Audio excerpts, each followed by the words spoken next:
இங்க ஒரு 4 பேர் ஒரு ரூம்குள்ள அடைஞ்சு கிடக்குறாங்க. அந்த ரூமுடைய டோரை ஓபன் பண்ணிக்கிட்டு தூண் மாதிரியே இருக்கிற 4 பொம்மை இங்க உள்ள வருதுங்க. அதுங்க 4த்துக்குமே தனித்தனி பேர் இருக்குது. அதுங்க வந்து இவங்க கிட்ட நம்ம கேம் விளையாடலாமான்னு சொல்லிட்டு அந்த கேமை பத்தி எக்ஸ்பிளைன் பண்ணுதுங்க. அது என்னன்னா, உங்க 4 பேர்ல ஒருத்தர் கண்ணை கட்டிக்கிட்டு நடுவுல வந்து உட்காந்துக்கணும். நாங்க உங்களை சுத்திக்கிட்டே பாட்டு பாடிக்கிட்டே இருப்போம். பாட்டு நின்ன உடனே உங்களுக்கு பின்னால யார் இருக்குதுன்னு நீங்க கரெக்டா சொல்லணும். அப்படி கரெக்டா சொல்லிட்டா நீங்க வின் ஆயிடுவீங்க. ஒருவேளை தப்பா சொல்லிட்டா நீங்க செத்து போயிடுவீங்கன்னு சொல்லுதுங்க. அது கேட்ட உடனே ஒருத்தன் நானே முதல்ல வரேன்னு சொல்லிட்டு தைரியமா போய் கண்ணை கட்டிக்கிட்டு கீழே உட்காந்துக்கிறான். இப்ப அந்த 4 பொம்மைங்களும் அவனை சுத்தி பாட்டு பாடுதுங்க. பாட்டு நின்ன உடனே 10 செகண்டுக்குள்ள உன் பின்னால இருக்கிற பொம்மையுடைய பேரை சொல்லுன்னு கேக்குதுங்க. இவனும் பயத்துல ஏதோ ஒரு பேரை சொல்றான். ஆனா அது தப்பாயிடுது.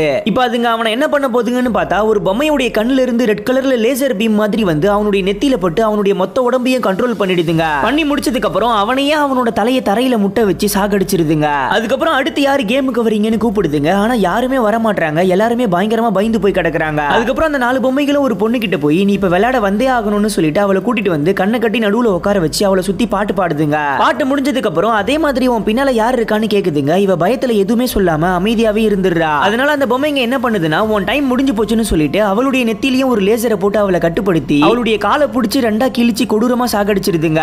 அதுக்கப்புறம் அந்த 4 பொம்மைகளும் ஒன்னா சேர்ந்து நம்ம ஹீரோவுடைய ஃப்ரெண்டு ஒருத்தி இருப்பா, அவளை விளையாட கூப்பிடுதுங்க. ஆனா நம்ம ஹீரோ அவனுடைய ஃப்ரெண்டை காப்பாத்துறதுக்காக அவனே வாண்டடா போய் அந்த கேம்ல கலந்துக்கிறான். இப்ப அதுங்க அவனையும் உட்கார வச்சு சுத்தி பாட்டு பாட ஆரம்பிக்குதுங்க. பாட்டு முடிஞ்ச உடனே வழக்கம் போல உன் பின்னால யார் இருக்கான்னு கேக்குதுங்க. நம்ம ஹீரோ அமைதியாவே இருக்கான். அப்போ உன் டைம் முடிஞ்சு போச்சுன்னு ஒரு பொம்மை சொல்ற சத்தம் மட்டும் கேக்குது. உடனே பக்கத்துல இருக்கிற பொம்மைங்க நாங்க உன்னை கொல்ல போறோம்னு சொல்லுதுங்க. அதை கேட்ட உடனே நம்ம ஹீரோ அவனுடைய பின்னால இருக்கிற பொம்மையுடைய பேரை கரெக்டா சொல்லிடுறான். ஆனா என்னதான் இருந்தாலும் அவனுடைய டைம் முடிஞ்சு போச்சு, அவனை நம்ம கொன்னுதான் ஆகணும்னு இன்னொரு பொம்மை சொல்லுது. ஆனா நம்ம ஹீரோ இல்ல நான் டைம் முடியறதுக்குள்ள கரெக்டான ஆன்சரை சொல்லிட்டேன்னு சொல்றான். எப்படின்னு பார்த்தா இப்பதான் நமக்கே தெரியுது. நம்ம ஹீரோ கையில வச்சிருக்கிற போனை காட்டுறான். அதுல இதுக்கு முன்னால அந்த பொண்ணை சாகடிக்கும் போது அந்த பொம்மை டைம் முடிஞ்சு போச்சுன்னு சொன்னதை ரெக்கார்ட் பண்ணி வச்சிருப்பான். இவன் அதை தான் ஆன் பண்ணிருப்பான். அது தெரியாம இவனுக்கு பக்கத்துல இருக்கிற பொம்மை பேசிடும். அதை வச்சுதான் இவன் கரெக்டா கெஸ் பண்ணி கரெக்டான ஆன்சரையும் சொல்லியிருப்பான். அதனால இப்ப இவன் வின் பண்ணிடுறான். இப்ப அந்த கேமும் முடிஞ்சு போயிட்டதுனால அந்த பொம்மைகள்லாம் வெடிச்சு சதறி அதுக்குள்ள இருந்து ஒரு சாவி வந்து விழுது. அதை எடுத்துக்கிட்டு ஒரு வழியா இவங்க 2 பேரும் வெளியில வந்துடுறாங்க.